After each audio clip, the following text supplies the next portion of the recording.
আরজি কর ঘটনার পর নারী নিরাপত্তা নিয়ে উত্তাল হয়েছে গোটা দেশ। সুপ্রিম কোর্টেও এই বিষয়টি নিয়ে আলোকপাত করা হয়েছে, কিন্তু এত কিছুর পরেও ছবিটা কি পাল্টেছে? মেয়েরা কি নিরাপদ মনে করছে নিজেকে?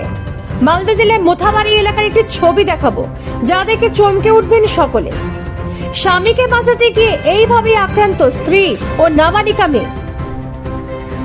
অভিযোগ, সকাল সকাল স্বামী ও স্ত্রীকে মাঝ রাস্তায় ফেলে বেধড়ক মারধর করা হয়। স্বামী সকালে বাড়ির সামনে রাস্তায় বেরোতেই 6 থেকে 7 জন ব্যক্তি হাতে বাঁশ লাঠি নিয়ে চড়াও হয়। এরপর স্ত্রী ও মেয়ে বাধা দিতে এলে তাদেরকেও রাস্তায় ফেলে মারধর করা হয়। কোনো গ্রামবাসী এগিয়ে আসেনি তাদের উদ্ধার করতে। জায়গাটা নিয়ে কেস চলছে, আমাদের বসত বাড়ি, ওখানে মানে ওরা জবরদস্তি ঘেরেছে। তারপরে আমরা থানা গিয়েছিলাম, থানা যাওয়ার পরে পুলিশ এসেছিল, পুলিশ আসার পর ফের ধমকি দিল আমাদেরকে। ধমকি দেওয়ার পর ফের আজকে সকালে 6:30টাতে